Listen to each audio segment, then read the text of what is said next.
Good evening, everyone. Welcome to a brand new episode of System Link, this time for Saturday, the 1st of August, 2026. I'm your host, as always, Jonathan Garrett, joined as always by my ever delightful, loyal co-host, Mike Hazelton from the Xbox Guide, and now, of course, joined by Stephen Murray, Murdoggy boy, jumping in from Burly Live and joining us for the podcast.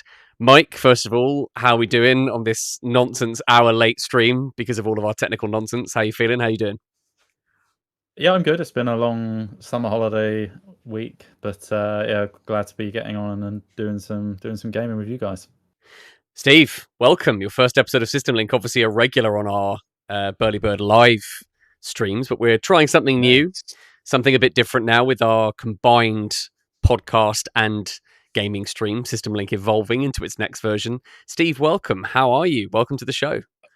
It's great to be here, and thank you for giving me the technical issues from this stream into my phone as it was freezing up on me, and whatever you did, it's spreading. So tell the world about it. It's spreading. No, Excellent. Thank you guys for having me aboard. I can't wait to discuss some fun topics in the current state of gaming, and also get into gaming and just hang with some friends. Wonderful. And well, this is all the followers too. This is the dream, right? This is us now bringing essentially what we were doing anyway. Like I found ourselves often talking about games while we were playing them, and now we've just fused the two, taken the idea of doing our traditional System Link podcast with our chosen topics and having our poll on the Discord. Thank you very much to everyone who voted on our topic today, which is all about PlayStation's decision to cancel physical disc production from January 2028. Does that matter to you? Have you already gone all digital? Are you concerned about game preservation? They're all the topics that were being discussed, and really appreciate everyone who weighed in on that. But we're gonna try this new format. We're gonna work our way through. We've got our talking points we're gonna go through tonight. We're gonna be discussing our impressions of Halo Campaign Evolved, mentioning the surprising success that the Splatoon single-player spin-off has had, our impressions of the Gears E-Day multiplayer reveal, and of course our chosen topic, which is our PlayStation decision with regards to physical versus digital. And we will also be referencing Netflix's Unhinged, something I know that Stephen, you have played really recently, and I know you've got some thoughts to share. So we're going to see if we can swap out nice and smoothly. Hopefully this will work without too much issue. It looks like looking like we're okay. I think we're all right over there. So we're going to just roll with it and see how we go. Let's dive in. We've got to go quick cash, haven't we? Just do the classic. That feels right. So I'll kick us off our sort of main topic tonight, which is all about the PlayStation decision to end disc production from January 2028. That means that moving forward, any releases for the inevitable PS6 or indeed PS5 moving forward from there will be digital only. There was a quite significant backlash, primarily citing things around like ownership and this notion that publishers can just pull games even if they're in your library. They can just remove access to them, and also what that would mean for your rights to access a product. Are you essentially just buying a rental effectively? And that's essentially what this is going to be moving forward. Is this also something that people care about? We've seen the statistics, the proportion of people that are buying digital versus disc has massively flipped even in the last few years. 80-something% now digital only in terms of sales on the console. So it's a really interesting thing where is it just a loud minority bemoaning something that's inevitably going to happen and Sony just have to be the ones leading the charge? Or is it a case that right now we have a situation that Sony have jumped the gun and people aren't quite ready to give up their disc-based option? So Celtic Fury mentioning on YouTube, I don't like the new decision, and I think that's really interesting. Talk us through that. Tell us why. What is it that's made you kind of want to speak out against that? Mike, what's your take on all this at the moment? Like, where have you kind of landed? Well, I think you're right that I think it's a fair argument to say that it's a little bit early, and I'm surprised that Sony were the ones to go first, because Microsoft are generally the ones that have had the higher digital rate and have been more open about how high it's been. I think prepping people mentally for them going in that direction, and obviously they haven't confirmed anything yet, but it seems relatively clear that they'll follow suit. I just think while there's still, even if it's a relatively low percentage, until it's really, really low numbers, I feel like there should be avenues for people to get physical discs and to play the physical discs. Like 2028 isn't that far away, and you've still got a massive audience on PS4 that presumably will move across with GTA for the most part, but not exclusively. And you're going to have people wanting to play the FIFAs and the Call of Duties who are probably bought those games often as presents, and yes, you know, it's a whole separate thing about the digital code in a box argument, which I hate in general. So, well, yeah, I mean, that's a bit premature. Yeah, that's the tricky thing, isn't it? I'm glad. Let's get into that, because it's a tricky thing where, like, you want to buy someone a present, and what you're essentially giving them is a receipt in a plastic box, and that, I don't know if that's something that people are gonna be on board with. And although, is it the solution? You still have the plastic box of the box art, and that's something that still people are able to then unwrap and enjoy. It's just whether that, you know, it's also the thing of, like, you can't trade it in, you can't lend it to a friend, you can't give it to a family member to try out. That's a, you know, that side of it. I think the very consumer specific, like those specific issues, that is something that I think will be a point of contention for a lot of people. But I do think then it's relevant for us to circle back to this idea of, you know, what are our habits? So, like, you know, is my position on this, you know, is it important that I acknowledge the fact that I'm almost entirely digital? Other than the special editions I might buy, I might treat myself to. I tend to play all my games digitally now. Steve, are you kind of disc-based on anything, on any of your consoles, or indeed on PC, or is it just? I still disc, and it's funny because, you know, the timing is, as mentioned earlier. I mean, it was a disaster when Sony basically said that the movies that you had owned are now not owned by you. They're just. Oh yes. Yeah. Yeah, and it kind of syncs up with that. In the time frame, which makes no sense that they would decide to do the same thing right around the same time. This messaging, like, hey, we're getting rid of physical discs. And you look at the secondary markets that are going to be affected by this, whether it's going to be eBay or, more importantly, GameStop. You know, all these businesses that now don't have this income, and the value of you as a purchaser. You spend $80, $100, whatever. You're like, yeah, but guess what? I'm still going to get X amount of value for it. It's not that much. It's because later on I had $20 trading value, whatever, and you don't have a $20 trading value because now you're forced to be digital. So now you're lowering the actual value of the product to you. It's not as good. You know, $80 is now $80. It's not $60. So it's a tough pill to swallow. I look at it from a consumer standpoint. But yeah, the secondary markets. Because case in point, I bought the game Incredible Hulk, came out 2008, bought in 2012 for about $25. MCU explodes around that time. The movie comes out, everything else MCU in the universe. I end up reselling that game on PS3 for the cost I spent years later. Right. A used game. Yeah, and that is gone. And now that same game it's $20 to $60 again. The game's, you know, 17 years old, 18 years old. So yeah, it's definitely a market that's hurt by a lot of stuff, and I'm not a fan of it. Yeah, that's the thing too, is that when you look at it purely from that standpoint, it's tough to find any sort of, like, silver lining to it. I can see, though, from a purely business perspective, they're looking at just statistics. You know, the market essentially has determined this decision in some respects, because their trend has skewed so much that way that Sony have looked at it and gone, this just isn't worth it to us. They are going to lose some sales that are currently buying discs, but, you know, be interesting to know what proportion of those people have never bought a digital game versus that prefer discs but have digital copies of certain things. You know, whether they're, like, on PlayStation Plus or PlayStation, you know, on the extra and premium tiers. So, I mean, Celtic Fury said something really interesting, just saying it's inevitable, but I don't like it. I like owning a game and knowing that I can play it whenever. That's something that it directly affected me. Star Trek Resurgence, the sort of Telltale-esque narrative Star Trek game that I really enjoyed. They lost their license expired. It lasted about 3 years with Paramount, and then when they lost the license, it was delisted from every store. And it was released as a disc, but that's currently the only way you can buy that game is through the second-hand physical market. So that's a classic case of a game that at the moment it's still in my digital library. I happen to have a digital copy of it. But what if we get to the point, like with some of the Forza games, it just gets removed entirely. I forget which one it was, Mike, but there is a Forza game that you literally cannot it will be removed from your library. It was unplayable, isn't it now, I believe? I can't remember. It happens a lot with racing games because of the car licenses. But and it's one thing, guys, if it's live service, it's kind of understood. There's a built-in shelf life. But if it's not live service, like, I'm sorry, I should own it for in perpetuity. It's mine. This is mine. You know, I own this. That's how I feel about it. Live service, it is what it is. But Steve, no.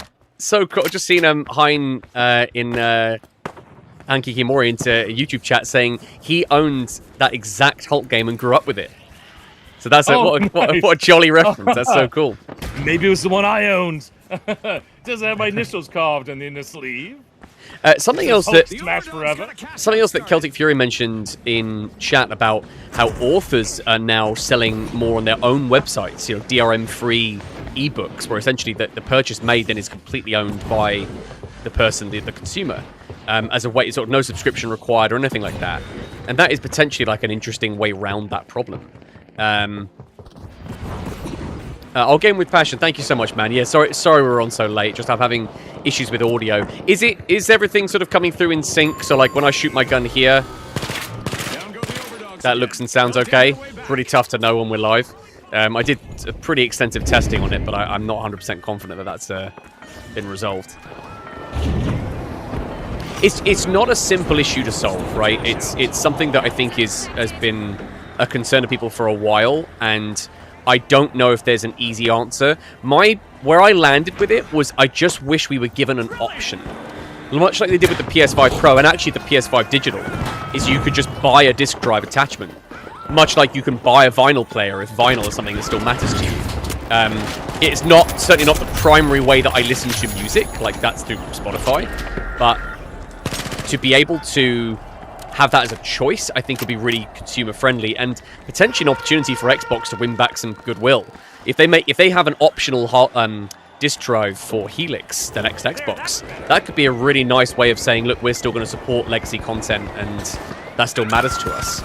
I just think giving people an option, obviously that has implications for, you know, is it going to mean that they have to only produce discs in limited quantities because they can't afford to do them mass-produced anymore because it's not viable? Don't know. There's bigger questions to ask. I think they'll both have to have the option of a disc drive, just because I can see Xbox managing the backwards compatibility issue without a disc drive, if using your old console. I just can't see Sony implementing something like that. I agree.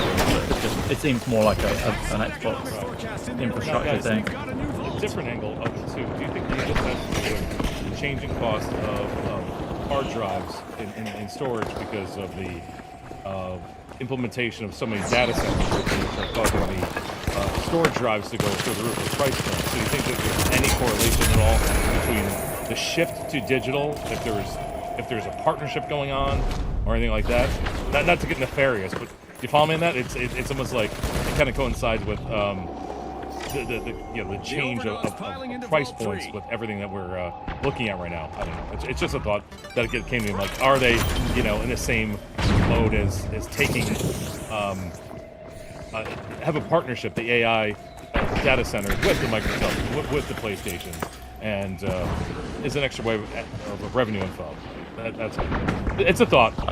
It's a crazy thought. I feel like it's kind of along those lines, maybe not explicitly, but I think they will always prefer everyone to be digital, just so they have more data on what people are doing and can capture more of the revenue versus, obviously they currently lose out a bit on second-hand sales, probably nowhere near as much as they used to, but I think we've probably seen the percentage of people that buy physical and worked out how much they lose in second-hand sales and thought it's just worth pulling the trigger on it because it will balance out, and the value of the data that they'll get from those extra people who are probably casual audience, where parents are buying physical games for kids, and it's not the hardcore gamers for the most part that are buying physical.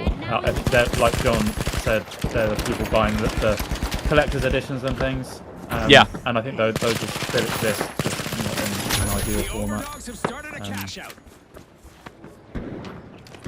Just realised we're fighting someone called Murray Dog.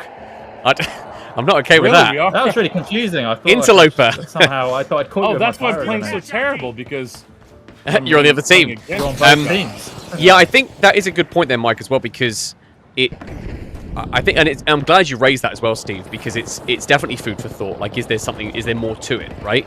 Especially given the timing of the fact that they announced like 500 films being removed from people's libraries, and then 3 days later, by the way, discs are going as well.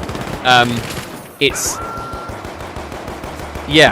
don't know actually what that looks like, especially if it's people's general preference. People aren't buying a huge amount of of games or playing a huge variety of games, where again that argument around Game Pass's profitability and viability has come into play because of people's spending habits and what they're actually playing. Obviously a bigger conversation there, but see if I can get the defib on you. There's a guy in that next room. Yeah, there is. Try and flash. No effects. Oh, there's loads of mines in here. Just made myself cough. Steve, apparently your mic is a little low. I just turned up a little bit so hopefully that helps everybody. Shut in the back and done.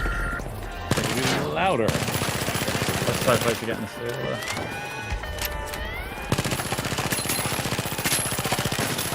Oh, nice shooting. Oh, I didn't see him. Oh. I didn't see him. Go on. No! Oh! Got taken out soon.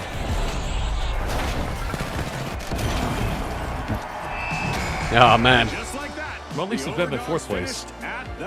Out of 3. Out of 3. Yeah, I think it's a potentially really challenging issue when there's so much uncertainty around it at this stage. I maintain where I've landed with it is I think they should take the sort of the vinyl approach and have it be an optional thing that people can still get if they want to, and it just guarantees them ownership over the thing. They can't, they cannot take away a physical disc. But then I suppose Would also you have a different price point though? Would you have a different price point then? Well, that's the thing. Is, we haven't seen that happen now. We haven't seen that happen with digital games. Supposedly they should be cheaper because they're not having to manufacture anything, and yet we're not seeing that is not playing out at all as a trend there. I do think though we've seen. I'd be interested to see the data on it, but in the last few years, like 3 or 4 years maybe, I feel like there's been more budget releases of games than we saw for quite a while. It used to be everything was 50 or 60, and now you do get quite a few games that are launching at like 40. That tend to be digital, but like digital full releases that don't have a physical release. But so here in the States too. Oh, sorry, Mike. Sorry, finish. No, sorry, go for it. So here in the States too, we still get whether it's physical or digital, the same amount of sales tax depending on what state you're in. So from that aspect, it's kind of a wash. We're paying the same amount whether it's a physical disc or digital when it comes to purchasing whatever state you're located in. And rumor has it, if you're on different devices and consoles and you tell them you're in a state with lower sales tax, by putting in that zip code, you actually purchase that with a lower sales tax. Just a rumor, guys. Just a rumor has it out there. If you're purchasing stuff in the U.S., it may work for you. But yeah, that's just got an inside scoop. See, yeah. Yeah. Sam's gonna go over here. You guys are talking about this. I'm like, hey guys, here's a way to save money. Especially if the vinyl's gonna cost you more. But yeah, that's just an FYI. Hein Kikamori on YouTube saying, I keep up with the second-hand market a lot. Checking earlier to find a few more of these single high-priced PS3 games, and they will go out of stock on CEX. The PS3 craze is in a full swing right now, especially because that's one of the digital stores. That's the other thing too, the other part of this argument. The PS3 and Vita digital stores are shutting down next July. Yep. And, if they're going to be ceasing physical production of new discs, obviously those discs are well out of print now, as well. You're only going to get them secondhand or on, extortionate prices on eBay. But they're also shutting the digital stores as well. So you wouldn't even have an option of, if it's in your library, they say that for the foreseeable future, you can download your purchased items. But you can't make new purchases, and you can imagine eventually you won't be able to download them at all. Now, right. How big is this market? What percentage of players are actually still accessing those digital storefronts? Good question. But it does, as gaming continues to expand, it does raise bigger questions about longer-term sustainability of these libraries and these old legacy games. I think it's to shut the digital storefronts within like a few days of announcing the suspension of your disc-based policy, I think is really ill-timed and quite short-sighted actually as well. Especially for get all the bad collectors. news out of the way together, don't they? Yeah, they're doing like they're doing the opposite of what Microsoft does. Microsoft has like a great showcase and then like follows it up with some shit PR for the next 10 weeks. Oh, cool. Oh, how are you still? It's a bitter pill to swallow, and this pill just got bigger and bigger and bigger. Yeah. So They just keep adding dosage. Microdosing. Yeah, exactly. It's just a tiny pill. You guys get over it. Okay. A couple months later, you do again. Like, no, this is the most filthy pill ever. I just unnecessarily team wiped someone there. I didn't need to follow him. I want a proper vendetta, the kind of vendetta we would comment on and be really annoyed by it. Yeah, that's. I think part of it as well might also be the number of games that just require internet connection to play, which obviously can. There's the whole stop killing games thing, which is obviously a really good initiative to get behind. But I think they probably looked at the number of games that do just require an internet connection, and those games die at some point anyway, so it's kind of irrelevant whether you have it or not. Right. I don't think that's going away as much as that stop killing games would like it to. I was listening to Gaming Arcadia earlier as well. Another little wrinkle to this argument is most disc-based games, they're now essentially just a license. You have to still download and install the game on your hard drive in many cases. It's not actually running off the disc. The disc is like just validating your access, which is sort of then, it was something that was brought up on Gaming Arcadia's podcast earlier today, which I thought was really interesting. And I thought I'd steal for this show. But it's, just interesting to see that Who listens to them? Who listens to them? Well, they're on before us. They're timing now. They're on earlier. There's no overlap. So shout out to Gaming Arcadia. We're no longer overlapping with you. Even if we were on time? Even if we were on time, we are not overlapping with them. That's very good. So, I think also like you have to get updates on day one that fix completely broken games. So and games used to be like acquired a new. And it just used to have half the data on it. And now it's like crazy. oh, how did he survive that? I don't know why I did that. You just got sent to the moon, Steve. That's cool. I've been there before. I've lived there for a while. Oh, sniper! Ah! Oh, it's loads on. I probably should have just kept trying to steal it, but I panicked. No, I don't think you'd have got it. So thanks for heads up on my microphone. I've got. I mean, this now, so. this is definitely something I think we're going to revisit. I could certainly see us coming back to this. It's not a topic that's going to go away. I wanted to switch gears a little bit to talk about Gears of War E-Day. That multiplayer reveal. Well done, Governor. Thank you very much, good sir. That multiplayer reveal I thought was toasty. Why the hell did they not put that in their recent showcase? I don't know. But then I suppose, they wanted to show off the single player first, which I get. But that could have been like a separate part of their follow-up direct. I think it would have been really good to have like the single player in the main showcase, and then that multiplayer deep dive should have been there. Sniper coming, Steve. That should have been the direct after that. I thought that showed really well. This 12-player PvE horde mode where you're like in squads of 4 that link up to fight bosses and then go your separate ways. It just sounds so deep and elaborate, and it just looks so cool. And I love that they've still kept the classic 4v4 versus, because that's what I absolutely love about Gears. Always have. It showed really well, showing the new mobility stuff, like how a bit more agile the characters are, a bit more verticality. It was a great trailer, exactly the kind of thing that you'd expect from the Coalition, which are well established and very, very much at the top of their game. I was really thrilled with that trailer. I thought that showed exceptionally well. And very much looking forward to it. Got the beta coming really soon. The early access to the beta is, I think, 6th of August. And then there's the open beta following week.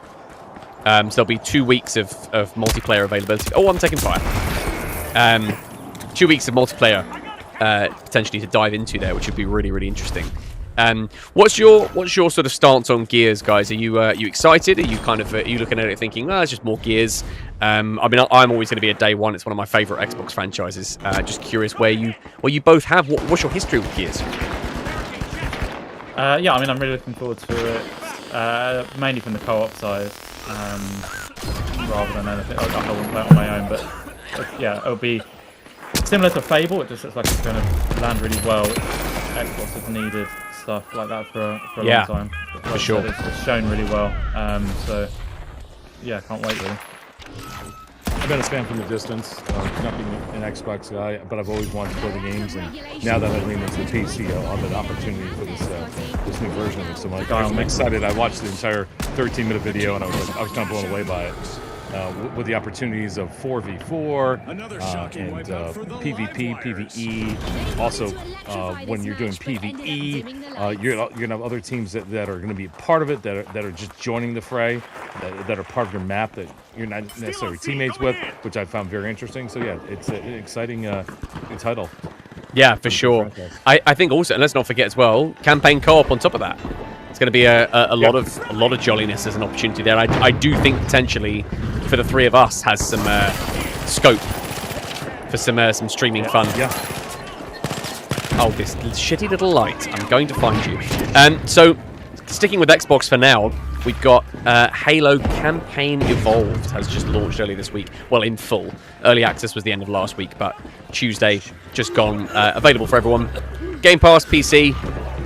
It was available to all, and Mike and I have played the first 3 campaign levels, and thought it would be interesting to sort of dive into some of our thoughts on it. It's actually, from what we found in our experience, a little bit glitchier than perhaps we were anticipating. Mike, you had some floating weapon issues. I had some HUD display issues. It was surprising actually that it was not as sort of polished a package as I was expecting. Yeah, I hadn't read much about this, so it was a bit of a surprise. Graphically, it looks great, other than the floaty weapons, but considering I'm on Series X, you would have thought it would be pretty well optimized. But I didn't. The first level, we didn't play the prologue. We haven't played the prologue yet. The first level's always been a bit. Like, I think the first time you ever play it, it's really impressive, but then on repeat, it's not great compared to the second level. So I think maybe it wasn't a great introduction when you've got glitches going on as well. But once we landed on Halo, it was good, yeah, and really impressive visually. And obviously, as we know, a complete overhaul rather than anything else. So it was good. Yeah, not a reskin, right? Like it is a from the ground up remake, giving them the opportunity to bring in some other weapons from in the franchise, which I quite like. I like the sort of continuity of that, bringing in some guns from Reach. I thought was quite nice. Something just to put out there for people. I don't know what your preference is with this, but the screen shake that is on automatically is absolutely dreadful.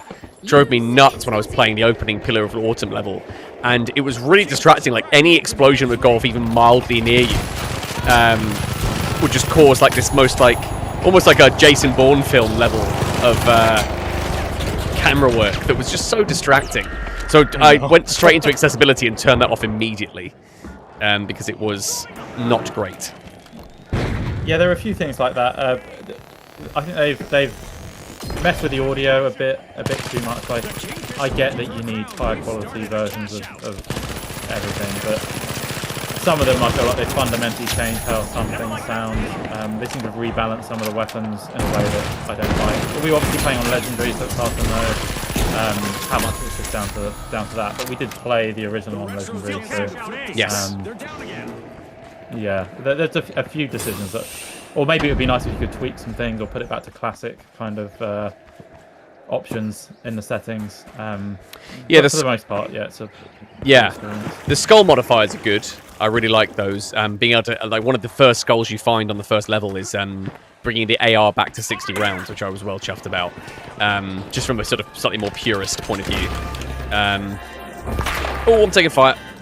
But yeah, it's it definitely visually stunning, and the combat feels great. Nice to have another sort of really polished co-op shooter. Just well chuffed with. Oh, Game with Passion also agrees that the camera shake is a nightmare. Yeah, I agree. So it's yeah, nice to have that. I think as in the rotation. And inevitably we're going to get Halo 2 and 3. I think that's a fairly. I believe it's even been teased. I think that's a fairly safe bet at this stage. But yes, I mean, it's all part of this drive to focus on Halo, Gears, Forza, Fallout, whatever the other Fable. Makes sense. Just do as much Halo as you can. Probably not worth them investing in a completely new Halo experience. I'd be surprised if they're doing much. Maybe they'll be working on a competitive multiplayer thing, but I'd be surprised if they're doing much on a new Halo single player game. Well, I don't know.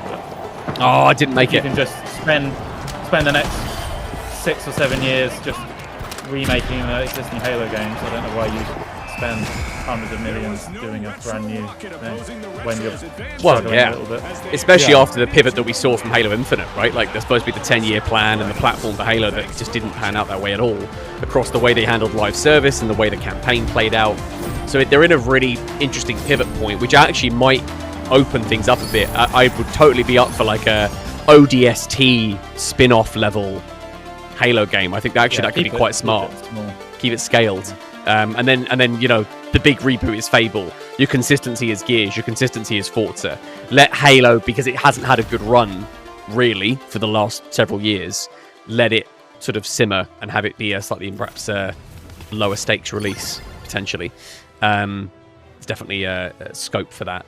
I want to give a shout out just really quickly to Splatoon Raiders, which has not been on my radar at all and has been getting really good reviews. People saying that, you know, that the single player from the Splatoon games is often overlooked. I am one such person that often overlooks it. I think that and it's co-op as well. That is going to be a pickup. I will circle back with an update on that one in a future system link.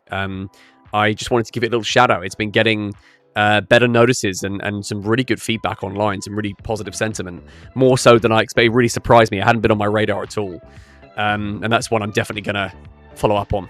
So there'll be a future me update on that one. Nice. Bit of Switch 2 jolliness. Yeah, it interests me slightly more than the... I to be honest, I never even realised there was a single player in Splatoon before.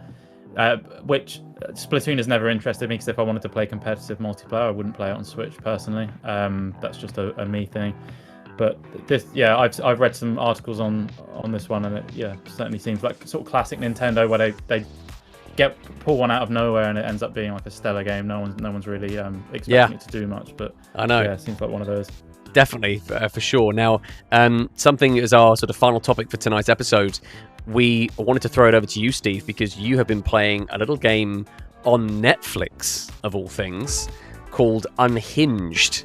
I believe Troy Baker, shout out to Troy Baker, is in that game as well. Steve, talk us through. You've completed it, right? Yeah, it's very short. It's built like it's an episode of a sitcom or TV show. Half an hour. It definitely is not a sitcom. It's dark. There's gore in it. It's got Zoe Kravitz in it and Sadie Sink from Stranger Things and Troy Baker. So you just dive right into it. It's simple. You grab your cell phone or your iPad, scan the QR code.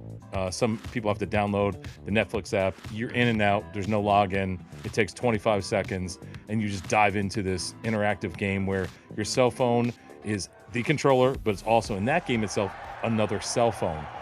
So you're speaking on your phone like you're talking to the characters. You're receiving text messages on your cell phone. You're using it as your flashlight. And as you progress through the game, if the character falls, your phone looks like there's a crack in it. If there's blood, brilliant! It's got blood on it. Yeah, so it's this next level. There's a few jump scares.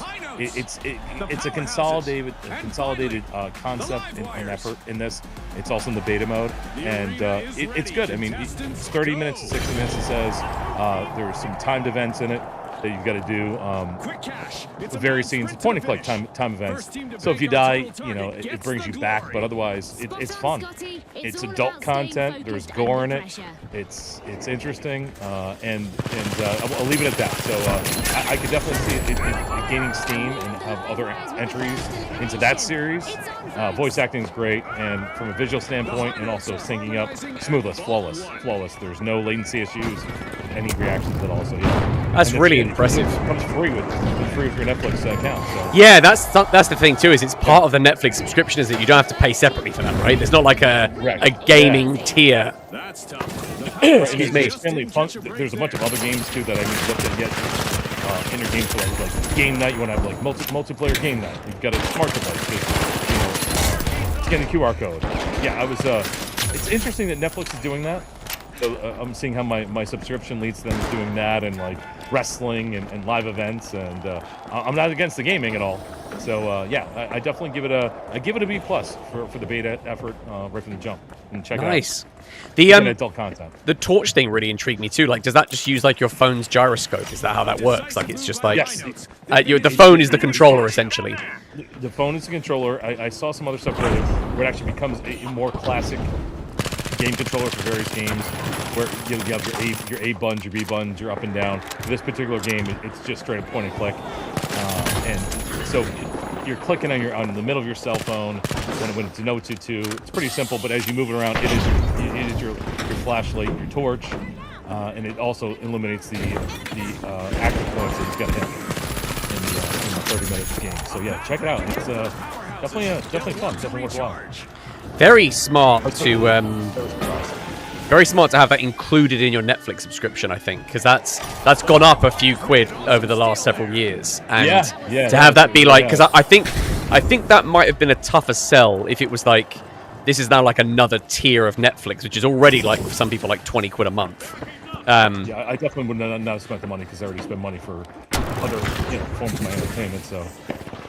Especially if also they're going to be shooting for that slightly more accessible, shorter length experiences, because it's meant to be like that kind of quick pick up and play but have an experience kind of thing, which I think is very smart. I think the idea of them producing some gigantic RPG to play on your phone, I just think is a bad move. I think they should be. They've got Dead Red Redemption 2 looks like as well. Oh, really? You've got a bunch of games, guys. There's a bunch of games. There's games for your family to play like at night, whatever. Trivia games up to 4 players at a time for couch co-op.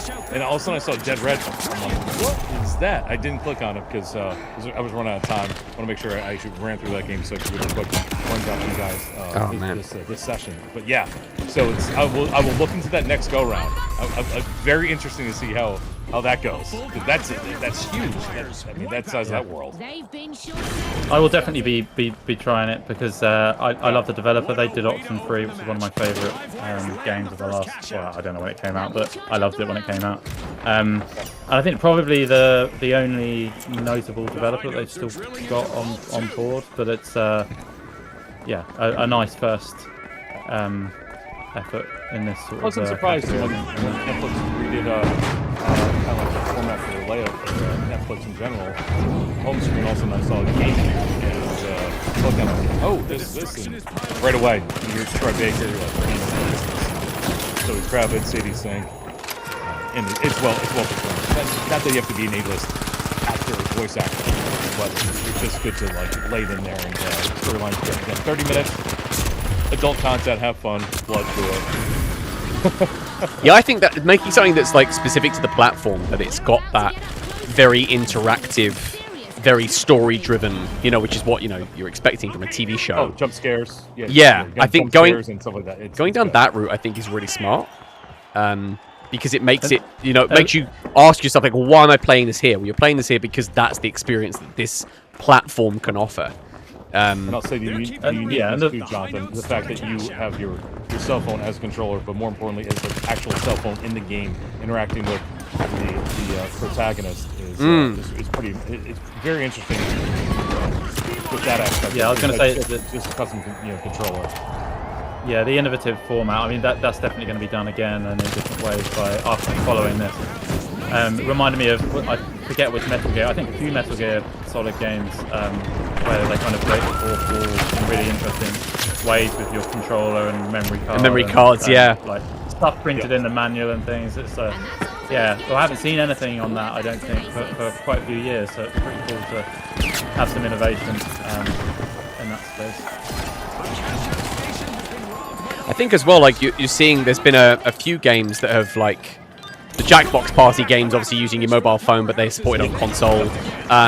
The Dark Pictures games, letting you like vote on the choices that you make in a sort of a loose kind of co-op fashion. They're on the box, by the way. They're on the box.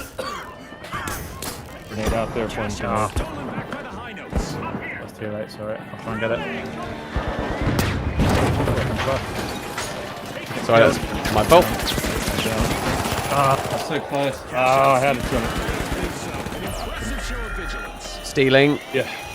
You can also play, guys, on your computer too, as well various platforms. That stuff on Netflix doesn't necessarily have to be particularly through your smart TV either. I noticed that as well. Some people are like, my smart TV is this, or I watch my laptop, or I do that. Yeah, so it's got accessibility in dimensions too. Like this works on this platform, this works on that platform. But my phone's a couple years old, and there wasn't any issues at all. So. Going for a steal on A now. I think if they could get like they're comfortable with the engine and they've got a cast and a well-designed story, they could very easily create like sort of episodic content that releases fairly regularly, that follows that same template. That's the vibe for this too. It's definitely like we're allowing more in this world to happen. We're allowing more in this world to happen. Ooh. Oh dear, we're in trouble. Two was down. It's had a lot of coverage. I wonder how something like Red Dead does compared to this. This has had a lot of press coverage. Compared to something that's going to play a lot. I've got to get into that one. That was when I looked at the first one when it popped up as suggested was Unhinged, and then afterwards I saw the scroll. We got this, we got that. I was like, whoa! We got golf. We got some Adam Sandler golf. We got of course he's on soccer game. There may be a soccer game. There may be a football game. Good football, not soccer. So yeah, there's definitely a lot of ideas that are available. Oh shoot! How does he get above you, behind you? Oh yeah. Oh yeah.